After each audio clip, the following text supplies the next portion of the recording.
एक नागरिक के जीवन में सबसे बड़ा डर होता है कि कहीं उसके खिलाफ कोई पुलिस केस दर्ज ना हो जाए। पुलिस से डर लगता है क्योंकि उनके टॉर्चर, उत्पीड़न और घूस आदि की अनेक कहानियां समाज में प्रचलित हैं और यही कहानियां डर का असली कारण हैं। मुकदमे लंबे चलते हैं और कोर्ट कचहरी पूरी जिंदगी को खा जाती है। जितनी जमा पूंजी होती है उसको निपटा देती है। पुलिस द्वारा बनाए गए फर्जी केसेस में अनेक कानूनी सुराख होते हैं। वैसे तो उन्हें पहचान कर उन पर वार करके पूरी कहानी को ध्वस्त करने के तरीके हम आपके साथ लगातार हर वीडियो में डिस्कस करते रहते हैं।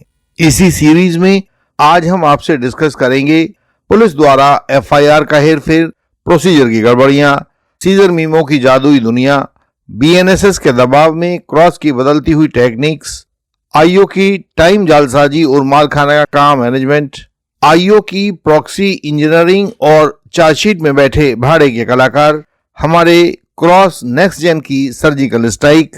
इन सब बातों को आज की वीडियो में हम डिस्कस करेंगे। इससे पुलिस प्रोसिक्यूशन का हर झूठ अब कोर्ट में बेनकाब किया जा सकेगा। हर एक पुलिस का केस हमेशा एफआईआर से शुरू होता है। फर्जी केस की एफआईआर में आपको दो बातें मिलेंगी। पहली बात तो यह है कि उसकी एफआईआर हमेशा एंटी टाइम्ड होती है, एंटी डेटेड होती है। दूसरा, मजिस्ट्रेट को उनकी सूचना बहुत देर से और चालाकी से दी जाती है। एंटी टाइम्ड और एंटी डेटेड एफआईआर का मतलब है कि एफआईआर में डेट और टाइम कुछ और लिखा रहता है, जबकि वे वास्तव में किसी दूसरे डेट और टाइम पर दर्ज होती हैं। ये लोग आरोपी को पकड़ेंगे, पीटेंगे, कूटेंगे, इधर उधर का सामान लाकर थाने में उससे रखवा लेंगे, आरोपी को कब्जे में ले लेंगे कि बस के द्वारा शहर छोड़कर जाने की कोशिश कर रहा था। मजिस्ट्रेट से पुलिस रिमांड लेंगे कि उसके द्वारा चुराए गए सामान की बरामदगी करनी है। पुलिस रिमांड पर उस आरोपी के आने के बाद उसे सारे शहर के धनी लोगों के पास घुमा देंगे कि देखो सेठ, यह चोर बता रहा है कि आपके लिए चोरी का काम करता था, सारा सामान आप इससे खरीदते थे। और सेठ मरता क्या ना करता, नतमस्तक होकर पूरी श्रद्धा से पान, फूल, नैवेद्य की भेंट पुलिस वालों को चढ़ा देता है। कथित चोर चोरी का माल और अपनी भारी जेबों का बोझ संभालता हुआ आईओ कई दिन के बाद उचित समय देखकर उपरोक्त शातिर चोर को कोर्ट में पेश करके जेल भिजवा देता है और अगले केस की तैयारी में जुट जाता है। एंटी टाइम्ड और एंटी डेटेड एफआईआर के साथ जो दूसरा कानूनी नुक्ता होता है वह है सेक्शन 176 बीएनएसएस, जो पुराने टाइम में 157 सीआरपीसी की स्पेशल रिपोर्ट मजिस्ट्रेट के पास भेजी जाती है, उसको लेकर। कानून 176 बीएनएसएस के अनुसार केस दर्ज होते ही एफआईआर की कॉपी मजिस्ट्रेट को भेजनी जरूरी होती है। यह एफआईआर की कॉपी जैसे ही मजिस्ट्रेट को प्राप्त होती है तो उसके ऊपर मजिस्ट्रेट को दिए जाने का समय व तारीख लिखकर मजिस्ट्रेट के साइन करवाए जाते हैं। मजिस्ट्रेट को स्पेशल रिपोर्ट कब प्राप्त हुई, यह बात कोर्ट के रिकॉर्ड में हमेशा ही मौजूद रहती है, लेकिन झूठे केस में यह एफआईआर की कॉपी छल पूर्वक अनेक दिनों के बाद मजिस्ट्रेट के पास भेजी जाती है ताकि मजिस्ट्रेट उसे काम के दबाव में साधारणतया ना देख पाए। हालांकि डब्बू जी मजिस्ट्रेट साहब इन रिपोर्ट्स को कभी पढ़ते नहीं हैं, लेकिन उनके दस्तखत होते ही उस पर मजिस्ट्रेट द्वारा पढ़े जाने का ठप्पा तो लग ही जाता है। आरटीआई में इस रिपोर्ट की कॉपी उपलब्ध होती है। यह स्पेशल रिपोर्ट पुलिस की कारगुजारी को पकड़ने का एक बेहतरीन और नायाब तरीका होती है। नया कानून आने से भी यह तरीका अभी पुराना नहीं पड़ा है। सीजर मीमो आईओ के द्वारा बनाया जाने वाला वह कागज होता है जिसमें वह जब्त की गई वस्तु को कैसे, किससे और किसके सामने जब्त किया गया था, यह सब कुछ लिखता है और मौजूदा लोगों के साइन भी उसके ऊपर करवा लेता है। पहले यह सब कुछ अपनी सुविधा के अनुसार कर लेता था, लेकिन बीएनएसएस ने अब नई आफत खड़ी कर दी है। सेक्शन 105 में पूरी खोजबीन और सर्च की वीडियो भी देनी पड़ती है। अब पुरानी कागजी कार्रवाई से काम नहीं चलेगा, बल्कि शुरू से आखिर तक की वीडियो भी आईओ को बनानी होगी। यदि यह कथित अपराधी जो अभी हमने डिस्कस किया उसको सर्च करता हुआ रेलवे स्टेशन पर पहुंचता है, बस स्टेशन पर पहुंचता है और वहां उससे लूट का माल बरामद करता है, तो वीडियोग्राफी भी रेलवे स्टेशन पर की जानी होगी, बस स्टेशन पर की जानी होगी, वहां की भीड़, रेलवे स्टेशन की घड़ियों में दिखता समय, आसपास इकट्ठा हुए लोगों के चेहरे अब पुलिस के राज को खोलने के लिए उस वीडियोग्राफी में झांका करेंगे। ऐसे में या तो आईओ को जब्ती और अरेस्ट की पुरानी कहानियों को नए तरीके से लिखना होगा, या वीडियोग्राफी में पुरानी कहानियों के सपोर्टिंग चेहरे भी दिखाने होंगे। यह तो अभी देखने में आएगा कि कानून किस दिशा में आगे बढ़ता है, लेकिन इंडियन लीगल सिस्टम के उपचार का तरीका भी उसी तरह से विकसित किया जाता रहेगा और हम आपको हमेशा आईओ से 2 कदम आगे रखेंगे। लेकिन होगा क्या कि वास्तविक केसेस में आरोपी को कुछ कठिनाइयां भी होंगी। देखते हैं। अभी हम आईओ की सीजर मीमो और साइट प्लान के बीच के जो अंतर होते हैं उन पर कोर्ट में क्रॉस एग्जामिन करते हैं।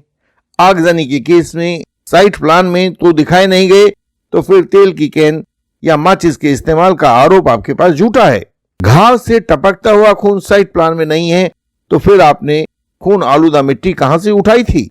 वीडियोग्राफी अब डिफेंस से यह वाला सारा का सारा क्रॉस एग्जामिनेशन छीन लेगी, क्योंकि जहां सही होगा तो वहां पर ये वीडियोग्राफी में पड़े हुए मौके पर दिखाई देंगे। यदि साइट प्लान में नहीं है लेकिन वीडियोग्राफी में दिखाई दे रहा है, तो यह जो परंपरागत क्रॉस एग्जामिनेशन है अब एक खोटा सिक्का बन जाएगा। अब क्रॉस एग्जामिनेशन को नेक्स्ट जनरेशन मोड में आना पड़ेगा। यदि पॉइंट ए पर आग लगने का आरोप है और डेड बॉडी पॉइंट बी पर मिलती है, तो सवाल है कि 70% बर्न वाला मृतक क्या आग लगने के बाद इतनी दूर तक, यानी ए से बी तक चलकर जा सकता है। यदि लड़ाई समेदीन के घर में हुई थी तो खून के निशान पीपल के पेड़ के नीचे कैसे मिले। केस का पूरा गेस्टाल्ट बदल जाने वाला है।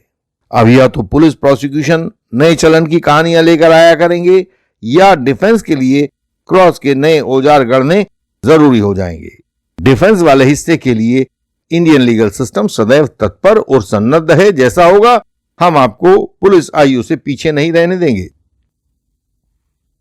अब हम देखते हैं कि आईओ अपनी टाइमिंग की जालसाजी कैसे करता है और मालखाना मैनेजमेंट का खेल कैसे खेलता है।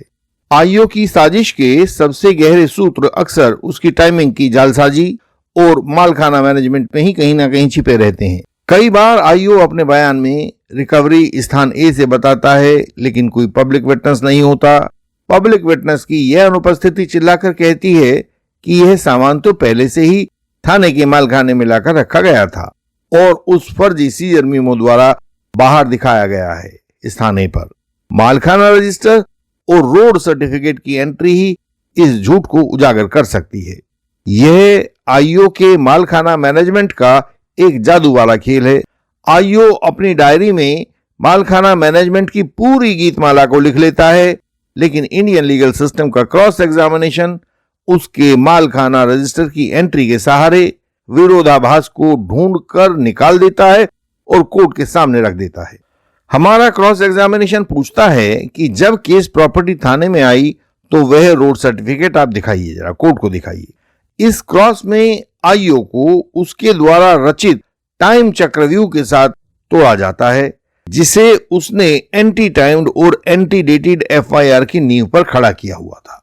यानी कि पूरे के पूरे सिस्टम में सब कहानियां आपस में ब्लॉक्स के रूप में जुड़ी रहती हैं। एक ब्लॉक को निकालकर खोखला कर दोगे तो उसकी पूरी झूठी कहानी थरथराकर नीचे गिर जाएगी। इसके बाद आईओ गवाहों की प्रॉक्सी इंजीनियरिंग भी करता है और किराए के कलाकारों को लाकर अपनी चार्जशीट में बैठा देता है। आईओ की शतरंज में कुछ और प्यादे भी होते हैं जिन्हें 105 की वीडियोग्राफी भी पकड़ नहीं पाती है। ये आईओ के द्वारा भाड़े पर लाए गए स्टॉक विटनेसेस होते हैं। इनका आरोपी से कोई सीधा बैर नहीं दिखाई देता है, इसलिए कोर्ट उनकी निष्पक्षता मानते हुए उन पर यकीन करने को प्रेरित होता है। क्योंकि कोई जानेगा बूझेगा, पुराना बैर होगा, पुरानी प्रीति होगी, तभी तो उसका बयान गलत होगा ना। लेकिन जो जानता ही नहीं है तो वह निष्पक्ष दिखाई देता है। लेकिन ध्यान से देखने पर आप पाएंगे कि उनकी निष्पक्षता पर शक पैदा करने के कुछ आधार होते हैं। इनके क्रॉस में दिए गए उत्तर न तो सच होते हैं और न ही झूठ होते हैं। सही बात कहें तो वे कुछ भी नहीं होते हैं। उनके उत्तरों से अनुभवी एडवोकेट उनको पहचान लेते हैं। आपको आईएलएस का पुराना सूत्र याद होगा, कोई भी परफेक्ट झूठा गवाह नहीं होता। ये किराए के गवाह भले ही आईओ की जुबान बोलने की कोशिश करें, लेकिन हमारा क्रॉस एग्जामिनेशन उनका झूठ पकड़ लेता है। हम इनसे मौके के अप्रत्याशित प्रश्न पूछते हैं, ऐसे प्रश्न जिनका पहले से अनुमान नहीं लगाया जा सकता, जैसे आईओ की सील कितनी बड़ी होती है, तुमने अपना साइन पुलिंदा के भीतर किया था या उसके बाहर भी किया था, कितनी जगह कितनी परतों में पुलिंदा बना था, ऐसे सवाल उनसे पूछिए। स्टॉक विटनेस से नियमित सवाल ना पूछिएगा, उनका ट्यूशन तो उनको थाने में पहले ही मिल चुका होगा। ऐसा सवाल पूछिए जो ना तो स्टॉक विटनेस को आता हो और ना ही उसके धर्मपिता आईओ ने उसको पढ़ाया हो। कैसा भी स्टॉक विटनेस हो, वह इन सवालों से नष्ट हो जाएगा। अब हम आपको थोड़ी सी बातें क्रॉस नेक्स्ट जेन के बारे में बताते हैं, जो जिरह की जो क्रॉस एग्जामिनेशन की एक डिजिटल सर्जिकल स्ट्राइक करते हैं। नया कानून आने से पुराने चलन वाले क्रॉस एग्जामिनेशन अब जंग लगी हुई तलवारें बन चुके हैं। अब जरूरत है क्रॉस नेक्स्ट जेन की। यह क्रॉस नेक्स्ट जेन एक और आईओ के डिजिटल फुटप्रिंट्स पर प्रहार करता है, वहीं नए कानूनों और सेक्शनों पर चलकर फर्जी केसेस को तोड़ता है। बिहार का वह फेमस केस तो आपको याद होगा, जहां विजिलेंस वालों ने एक दरोगा पर रेड करके उसको उठा लिया था और 20 किलोमीटर दूर जाकर उसके घर वालों से पैसे के लेन देन की बात की। ट्रायल में हमने आरोपी और आईओ दोनों के सीडीआर निकलवाकर कोर्ट में जब प्रूव किया तो पूरा केस ही पलट गया। यह ऐसी उन्नत कॉग्निटिव स्ट्राइक होती है जहां हम टेक्नोलॉजी और क्रॉस की तकनीकों को आपस में मिलाकर आरोपियों की रक्षा करते हैं। जब आईओ से पूछा जाएगा कि हे वीर शिरोमणि, इसे देखो, यह आपके मोबाइल का ही सीडीआर है ना, इसमें लिखी गई लोकेशन भी आपकी ही है ना, तो उसकी सूखती जबान और पीला पड़ता चेहरा कोर्ट में उसके पतन का ऐलान कर देते हैं। और यह बात जज साहब की नजरों से भी छुपी नहीं रह सकती है, वो ताड़ जाते हैं कि क्या हो रहा है। अब हम बताते हैं कि यदि निर्भीक जज भी आपको मिल जाए तो आईएलएस का अभेद्य रक्षा कवच अपने आप एक्टिवेट हो जाता है। यह सच है कि आपका अधिकार कभी आपको मिलता नहीं है, हमेशा वह छीनना पड़ता है। यदि वहां कुर्सी पर एक निर्भीक जज भी बैठे हैं, हाँ निर्भीक जज, तो आपकी लड़ाई में कुछ सुगमता आ जाती है। ये निर्भीक जज आईओ की पुरानी रागनियों पर लट्टू नहीं होते, ये कानून की सुनते हैं। एक और 105 बीएनएसएस ने आईओ को तकनीकी रूप से ईमानदार बनने के लिए बाध्य कर दिया है, वहीं दूसरी ओर इन्वेस्टिगेशन की नई तकनीकों ने आईओ को करप्शन वाला रिस्क लेने से भी रोक दिया है। इंडियन लीगल सिस्टम का विजन फॉल्स एलिगेशन वॉरियर्स तथा यंग एडवोकेट कॉलीग्स के लिए एक ऐसा अभेद्य कवच तैयार करना है जो पुलिस प्रोसिक्यूशन की हर चाल की काट तैयार कर दे।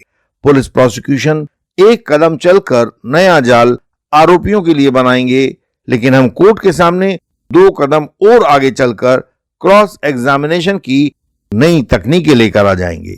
हम आपको हमेशा सुरक्षित करते हैं। इंडियन लीगल सिस्टम वहां खड़ा होता है जहां अदालतों में मुकदमे किस्मत से नहीं कौशल से तय होते हैं। यहाँ क्रॉस एग्जामिनेशन केवल सवाल नहीं होते, सत्य तक पहुंचने की एक प्रक्रिया के हिस्से होते हैं। यहाँ इंटेंसिव लीगल कंसल्टेशन महज एक सलाह नहीं होती, बल्कि पूरे केस की दिशा तय करने वाला पहला निर्णायक कदम होता है। इंडियन लीगल सिस्टम में ड्राफ्टिंग पन्नों का बोझ नहीं होती, बल्कि सटीक शब्दों में बुनी गई कानून और रणनीति का जाल होती है। और फाइनल आर्गुमेंट्स अदालतों की नब्ज पर रखे हुए जजमेंट से गाइडेड संतुलित हाथ होते हैं। कोर्ट में जीत शोर मचाने से नहीं मिलती, सही संतुलित रिकॉर्ड उसकी टाइमिंग और उसके प्रेजेंटेशन से मिलती है। इंडियन लीगल सिस्टम से जुड़िए और अनुभव कीजिए कि कैसे सही क्रॉस, गहरी कंसल्टेशन, बेहतरीन ड्राफ्टिंग और पुख्ता कोर्ट क्राफ्ट मुकदमे को भ्रम से निकालकर निर्णायक स्पष्टता तक ले आते हैं। यही मंजिलों पर छाई धुंध को हटाकर साफ और स्पष्ट मंजिल दिखाई पड़ती है।